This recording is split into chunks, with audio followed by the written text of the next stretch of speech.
कोलकाता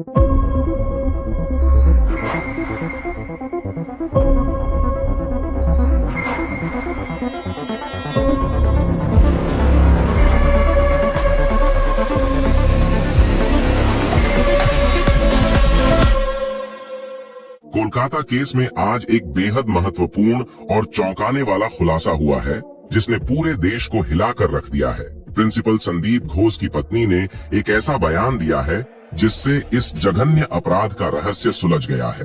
उनके बयान के बाद सीबीआई ने तुरंत और निर्णायक कार्रवाई की है।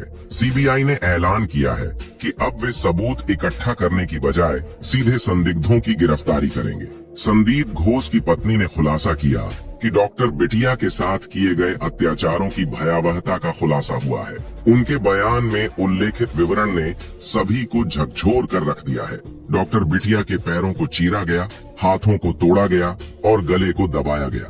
यह खबर सुनने के बाद हर व्यक्ति के दिल को गहरा धक्का लगा है। सीबीआई की इस नई दिशा निर्देश के बाद यह मामला अब एक निर्णायक मोड़ पर पहुंच गया है।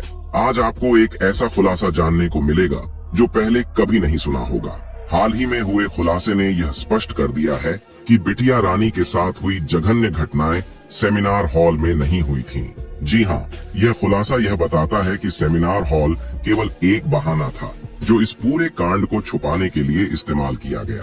जानकारी के अनुसार सीबीआई को एक महत्वपूर्ण सबूत और सीसीटीवी फुटेज प्राप्त हुआ है। ये फुटेज इस बात को दर्शाता है कि बिटिया रानी के साथ जो कुछ भी हुआ वह सेमिनार नहीं हुआ था। जब आप इस वीडियो में इन सबूतों को देखेंगे तो यकीनन आपके पैरों तले जमीन खिसक जाएगी। सीबीआई ने बताया कि वे पिछले 1 महीने से इस केस की जांच कर रहे थे, लेकिन उन्हें कुछ भी ठोस नहीं मिल रहा था। असल में जिस सीसीटीवी फुटेज को वे लगातार खंगाल रहे थे वह पूरी तरह से नकली था। सबसे चौंकाने वाली बात यह है कि असली CCTV footage principal Sandeep Ghosh के ऑफिस से मिला है। इस महत्वपूर्ण खुलासे का श्रेय पूरी तरह से प्रिंसिपल की पत्नी को जाता है। उन्होंने सीबीआई के सामने जो फुटेज का क्लिप सौंपा उसने पूरे मामले को पूरी तरह से स्पष्ट कर दिया है। अब केस का सच पूरी तरह से उजागर हो गया है और हर बात की सच्चाई सामने आ चुकी है।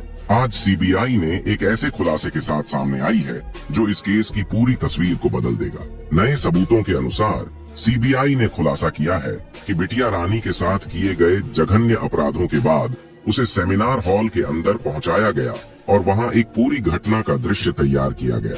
अब सवाल यह उठता है कि इस केस में कितने लोग शामिल थे और कैसे यह पूरा दृश्य तैयार किया गया। सीबीआई ने बताया है कि संजय रॉय जैसे एक अलग व्यक्ति को इस पूरे घटनाक्रम का हिस्सा बनाकर पेश किया गया।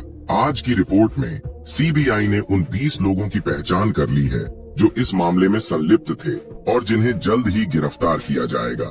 प्रिंसिपल संदीप घोष की पत्नी ने इस मामले में एक महत्वपूर्ण भूमिका निभाई है। उनका कहना है कि अगर एक औरत दूसरे औरत के दर्द को नहीं समझेगी तो कौन समझेगा। उनकी जानकारी और सहयोग ने सीबीआई को इस केस में अहम सुराग प्रदान किए हैं। सीबीआई के पास अब ऐसा सीसीटीवी फुटेज मौजूद है जो न केवल अपराधियों की पहचान करता है बल्कि यह भी दिखाता है कि इस पूरे घटनाक्रम को कैसे अंजाम दिया। इस वीडियो में हम जानेंगे कि किस प्रकार के सबूत मिले हैं और संजय रॉय की कहानी कितनी सच्ची और कितनी झूठी थी। वीडियो शुरू करने से पहले आप सभी से निवेदन है कि अगर आप बिटिया रानी को इंसाफ दिलाना चाहते हैं तो कमेंट बॉक्स में वी वांट जस्टिस जरूर लिखें और इस वीडियो को लाइक करें। आपका एक लाइक न केवल हमारे प्रयासों को समर्थन देगा बल्कि यह भी दर्शाएगा कि करोड़ों लोग बिटिया रानी के साथ खड़े हैं। बेटी को लगेगा मेरा परिवार, मेरे माँ बाप आज मेरे लिए न्याय की जो लड़ाई लड़ रहे हैं उसमें मैं वो अकेले नहीं बल्कि भारत के हर एक भाई बहन मौजूद हैं। तो तुरंत चैनल को सब्सक्राइब करके और इस वीडियो को लाइक करके बिटिया रानी को अपनी सच्ची श्रद्धांजलि अर्पित करें। तो सीबीआई पिछले 1 महीने से कोलकाता केस की गहराई से जांच कर रही थी, लेकिन इस पूरे मामले की कुंजी प्रिंसिपल संदीप घोष की पत्नी के हाथ में थी। उन्होंने हाल ही में खुलासा किया है कि उनके पास एक अत्यंत महत्वपूर्ण सीसीटीवी फुटेज है जो पूरे केस को पूरी तरह से स्पष्ट कर देगा। जानकारी के अनुसार जब संदीप घोष सुबह अस्पताल पहुंचा था तो उस समय का फुटेज सीबीआई के हाथ में था, लेकिन इसके अलावा एक और फुटेज सामने आया है जो इस केस की दिशा को बदल सकता है। रिपोर्ट से पता चलता है कि बिटिया रानी के साथ किए गए जघन्य अपराध वास्तव में सेमिनार हॉल में नहीं हुए थे। सीबीआई ने हॉल की पूरी जांच की और वहां जो दृश्य पाए गए वे इस धारणा को मजबूत करते हैं कि घटना हॉल में नहीं घटी थी। इस नए फुटेज के आधार पर सीबीआई ने खुलासा किया है कि हॉल में केवल ऐसा दृश्य तैयार किया गया था जिससे यह आभास हो कि सारी घटनाएं यहीं पर घटी हों। अब इस फुटेज के माध्यम से सीबीआई के पास वह सबूत हैं जो इस केस की सच्चाई को उजागर करेंगे और पूरा मामला स्पष्ट हो जाएगा। सीबीआई के सामने पेश किए गए सबूत संजय रॉय को फांसी की सजा दिलवाने के लिए पर्याप्त नहीं थे, जिससे जांच एजेंसी दुविधा में थी कि आखिर ऐसा क्या है जो इस केस में छूट रहा है। अब एक नई और महत्वपूर्ण जानकारी सामने आई है जो पूरे मामले की तस्वीर को बदल सकती है। रिपोर्ट्स के अनुसार बिटिया रानी के साथ किया गया जघन्य अपराध सेमिनार हॉल में नहीं बल्कि प्रिंसिपल संदीप घोष के ऑफिस के अंदर हुआ था। जैसे ही यह अपराध ऑफिस के अंदर हुआ, बिटिया रानी को तुरंत खींचकर सेमिनार हॉल में ले जाया गया। वहां एक जानबूझकर तैयार किया गया दृश्य स्थापित किया गया ताकि यह प्रतीत हो कि सारी घटनाएं हॉल में घटी हो। ऑफिस को पूरी तरह से धोने और साफ करने के लिए पानी, फिनाइल और का इस्तेमाल किया गया। पूरी रात इसे अच्छे से धोया गया और फिर सेमिनार हॉल में एक नकली दृश्य तैयार किया गया, जैसे एक फिल्म की सेटिंग होती है। संदीप घोष ने संजय रॉय को इन जघन्य कार्यों को अंजाम देने के लिए प्रेरित किया, जिसमें बिटिया रानी को पीटना, उसके अंगों को तोड़ना और अन्य अमानवीय कृत्य शामिल थे। संजय रॉय को इन कार्यों का अभ्यास कराया गया ताकि वह जांच के दौरान सही विवरण दे सके। इसके बाद जब सीबीआई ने जांच की तो उन्हें संजय रॉय के कथनों के आधार पर यह सत्यापन प्राप्त हुआ कि हाँ, यह सब कार्य सही तरीके से किए गए थे। संदीप घोष ने इस केस के पोस्टमार्टम रिपोर्ट आने से पहले ही दुनिया को यह बताने का प्रयास किया कि यह एक आत्महत्या का मामला है ताकि मामले की सच्चाई को छुपाया जा सके।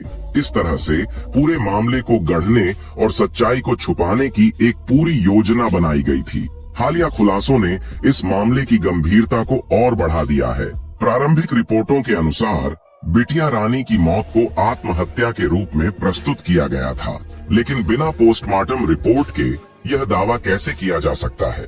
प्रारंभिक संकेतों से ही यह स्पष्ट था कि यह घटना आत्महत्या की नहीं बल्कि एक संगठित अपराध की थी। यह हत्या की एक सुनियोजित साजिश का परिणाम प्रतीत होती है, जिसे आत्महत्या का रूप देने की कोशिश की गई। जब यह केस सामने आया तो इसे दबाने की हर संभव कोशिश की गई। ऐसा लगता है कि संदीप घोष ने इस अपराध को छुपाने के लिए अपने वफादार सहयोगी संजय रॉय को पैसे दिए और निर्देशित किया कि वह घटनाओं को उसी तरीके से प्रस्तुत करे जैसा उसे बताया गया था। संजय रॉय को यह आश्वासन दिया गया था कि यदि वह इस सब को सही तरीके से निभाएगा तो संदीप घोष उसे भी सुरक्षा प्रदान करेगा और मामले को संभाल लेगा। पुलिस को बुलाकर जो दृश्य प्रस्तुत किए गए वे उन लोगों से भरे हुए थे जो जांच प्रक्रिया में शामिल थे।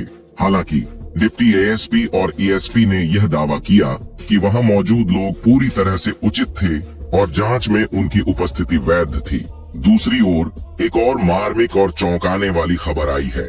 पीड़िता की मां ने स्पष्ट आरोप लगाया है कि पुलिस ने उस दिन ही इस केस को दबाने का प्रयास किया था जब वह अपनी बेटी को देखने गई थी। इस दर्दनाक घटना को समझने की कोशिश करें। पीड़िता की मां को फोन पर कुछ और जानकारी दी गई, जबकि वास्तविकता बिल्कुल अलग थी। जब वह पहुंची तो उसे अपनी बेटी से मिलने के लिए 3 घंटे तक इंतजार कराया गया। यह स्थिति न केवल पीड़िता की मां के लिए अत्यंत कठिन थी, बल्कि यह पूरी जांच प्रक्रिया की गंभीरता को भी दर्शाती है। इस घटना ने दर्शाया कि न्याय की खोज में पीड़िता के परिवार को किस हद तक कठिनाइयों का सामना करना पड़ा। जब पीड़िता की मां को अंततः अपनी बेटी से मिलने की अनुमति मिली तो भी उसे केवल सीमित समय के लिए मिल पाने की अनुमति दी गई, जिससे वह अपनी बेटी की स्थिति का पूरी तरह से अवलोकन नहीं कर सकी। इसके बाद एक सुनियोजित प्रयास के तहत यह झूठ फैलाया गया कि बिटिया कोई जघन्य अपराध नहीं हुआ था और यह घटना आत्महत्या का परिणाम थी। लेकिन एक मां की दृष्टि से यह विश्वास करना असंभव था। पीड़िता की मां ने बताया कि जब उन्होंने अपनी बेटी से आखिरी बार बात की थी तो वह खुश और स्वस्थ थी। परिवार में शादी की तैयारियां चल रही थीं और उनके लिए लड़के खोजे जा रहे थे। अचानक ऐसी स्थिति में बदल जाना असंभव लगता है। जब पीड़िता की मां ने पुलिस की कार्रवाई पर सवाल उठाया तो यह सामने आया कि पुलिस ने परिवार पर दबाव डाला कि वे इस केस को दबा दें। पुलिस द्वारा परिवार को पहले रफा दफा करने के लिए दबाव डाला गया और जब यह प्रयास विफल रहा तो पुलिस ने एक साधारण पेपर पर साइन कराने की कोशिश की, जिसे परिवार ने फाड़कर पुलिस के सामने फेंक दिया। इस घटनाक्रम ने स्पष्ट कर दिया कि पुलिस मामले को दबाने के लिए सक्रिय रूप से प्रयास कर रही थी और पीड़िता के परिवार ने इस दबाव का विरोध किया। अब यह सोचने की बात है कि अगर प्रिंसिपल संदीप घोष का इस मामले में सीधा हस्तक्षेप नहीं होता तो एक मामूली कर्मचारी या नौकर को बचाने की कोशिश क्यों की जाती। संदीप घोष एक मेडिकल कॉलेज के प्रिंसिपल के रूप में कई उच्च स्तरीय अधिकारियों के समान शक्तियों और संसाधनों के साथ आते हैं। यह स्थिति यह दर्शाती है कि इस मामले में कुछ गहराई से जुड़ी हुई बातें हैं और यह घटना एक सामान्य स्कूल की घटना से कहीं अधिक जटिल और गंभीर है। इस प्रकार यह स्पष्ट हो जाता है कि प्रिंसिपल संदीप घोष के पास केवल एक साधारण शिक्षा का पद नहीं था, बल्कि उनके पास पर्याप्त संसाधन और प्रभाव थे जो इस केस की जटिलता को यह मामले की गंभीरता को स्पष्ट रूप से इंगित करता है और यह भी दिखाता है कि इस केस में किसी शक्तिशाली व्यक्ति के बिना ऐसा साथ दिए ऐसा संभव नहीं था। एक मेडिकल कॉलेज का प्रिंसिपल अपने संस्थान के एक वॉलंटियर के लिए इतना बड़ा जोखिम क्यों उठाएगा, यहाँ तक कि पुलिस पर दबाव डालकर पैसे देकर उसे बचाने की कोशिश करेगा और केस को रफा दफा करने के प्रयास करेगा। यह सवाल स्वाभाविक रूप से उठता है कि पोस्टमार्टम रिपोर्ट के बिना ही वह आत्महत्या का दावा क्यों करेगा, जबकि उसकी अपनी नौकरी भी दांव पर लगी हुई है। यदि आप इन सभी घटनाओं को जोड़कर सोचें तो यह स्पष्ट हो जाता है कि मामला जितना सीधा प्रतीत होता है उतना है नहीं। प्रिंसिपल संदीप घोष की पत्नी ने जो सीसीटीवी फुटेज प्रदान किया है वह इस मामले की गंभीरता को उजागर करता है। इस फुटेज में स्पष्ट रूप से देखा जा सकता है कि घटनाएं कैसे घटित हुई और किसने क्या किया। अब गिरफ्तारियों की संख्या 20 तक पहुंचने की संभावना है, जो इस बात को और अधिक प्रमाणित करती है कि यह केस एक जटिल और गहरा षड्यंत्र है। इस प्रकार प्रिंसिपल के इस प्रयास के पीछे कुछ निहित कारण हो सकते हैं जो इस केस की सच्चाई को उजागर करने के लिए महत्वपूर्ण हो सकते हैं। तो आज के वीडियो के बस इतना ही, मिलेंगे अगली वीडियो में।